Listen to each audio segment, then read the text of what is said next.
Chapter 7. One Friday evening, at the end of a mild, sunny December day, Anne went out to Lowville to attend a turkey supper.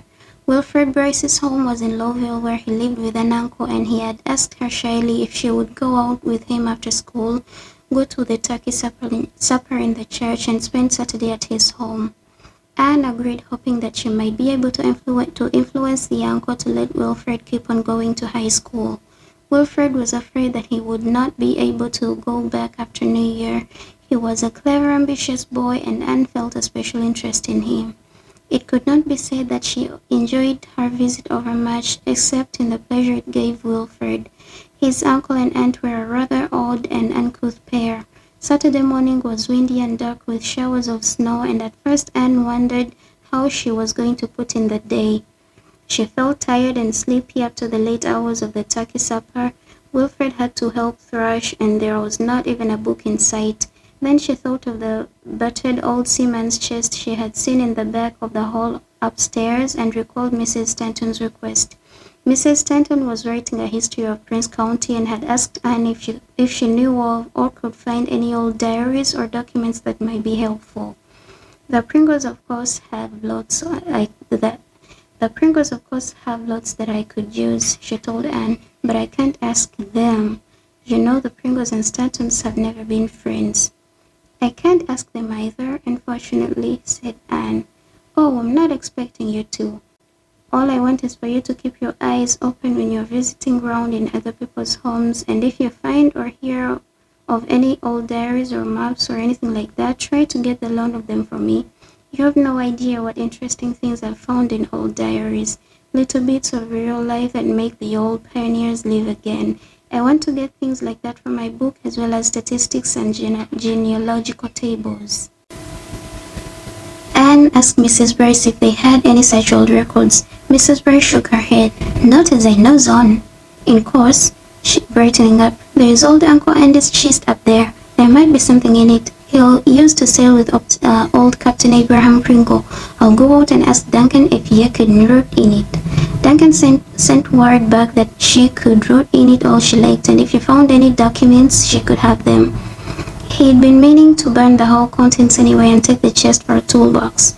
Anne accordingly rooted, but all she found was an old yellow diary or log, which Andy Bryce seemed to have kept all through his years at sea. Anne beguiled the stormy forenoon away by reading it with interest and amusement. Andy was learned in sea lore and had gone on many voyages with Captain Abraham Pringle, whom he evidently admired immensely.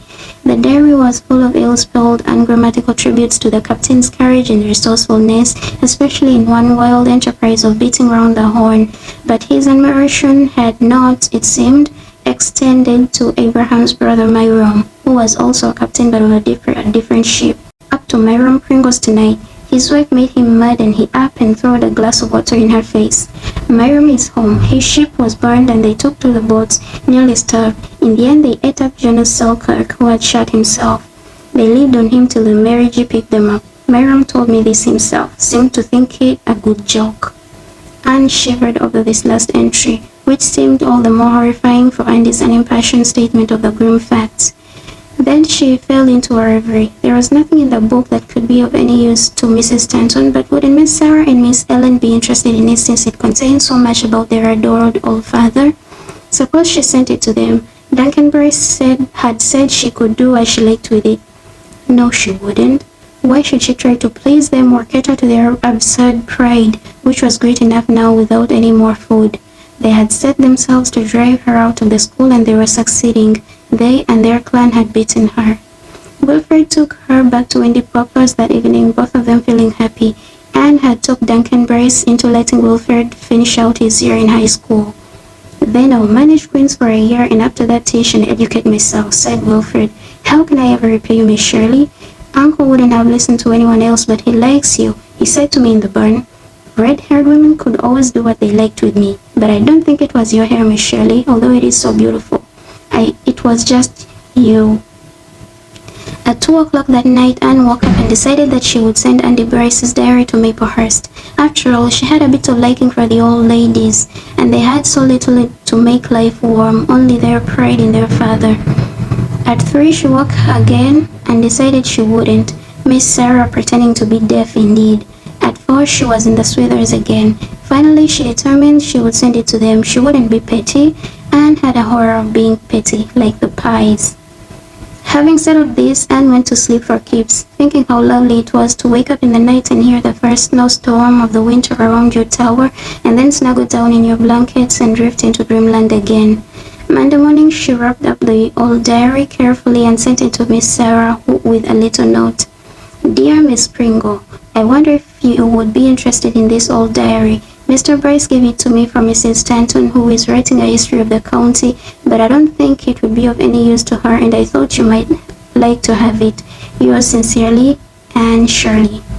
That's a horrible stiff note, thought Anne, but I can't write naturally to them, and I wouldn't be a bit surprised if they sent it totally back to me. In the fine blue of the early winter evening, Rebecca Dew got the shock of her life. The Maplehurst carriage drove along Spokes Lane over the powdery snow and stopped at the front gate. Miss Ellen got out of it, and then, to everyone's amazement, Miss Sarah, who had not left Maplehurst for 10 years. "They're coming to the front door," gasped Rebecca Dew, panic-stricken. "Where else would a Pringle come to?" asked Aunt Kate. Of course, but it sticks," said Rebecca tragically. "It does stick, you know it does. And it hasn't been opened since we house-cleaned last spring. This is the last straw." The front door did stick, but Rebecca Dew wrenched it open with desperate violence and showed the Maplehurst ladies into the parlor. "Thank heaven we've had a fire in it today," she thought, "and all I hope is that cat hasn't haired up the sofa. If Sarah Pringle got cut hairs on her dress in our parlor..." Rebecca Dew dared not imagine the consequences. She called Anne from the tower room, Miss Sarah having asked if Miss Shirley were in, and then betook herself to the kitchen, half mad with curiosity as to what on earth was bringing the old Pringle girls to see Miss Shirley. "If there is any more persecution in the wind," said Rebecca Dew darkly. Anne herself descended with considerable trepidation. Had they come to return the diary with icy scorn? It was a little wrinkled, inflexible Miss Sarah who rose and spoke without preamble when Anne entered the room. "We have come to capitulate," she said bitterly. "We can do nothing else. Of course you know that when you found that scandalous entry about Uncle Myron. It wasn't true. It couldn't be true. Uncle Myron was just taking a rise out of Andy Bryce. Andy was so credulous. But everybody outside of our family will be glad to believe it. You knew it would make us all a laughing stock, and worse. Oh, you are very clever. We admit that. Jan will apologize and behave herself in future. I, Sarah Pringle, assure you of that. If you will only promise not to tell Mrs. Stanton, not to tell anyone, we will do anything. Anything." Miss Sarah wrung her fine lace handkerchief in her little blue-veined hands. She was literally trembling. Anne stared in amazement and horror. The poor old darlings, they thought she had been threatening them. "Oh, you've misunderstood me dreadfully," she exclaimed, taking Miss Sarah's poor piteous hand. I never dreamed you would think that I was trying to... Oh, it was just because I thought you would like to have all those interesting details about your splendid father. I never dreamed of showing or telling that other little item to anyone. I didn't think it was of the least importance, and I never will."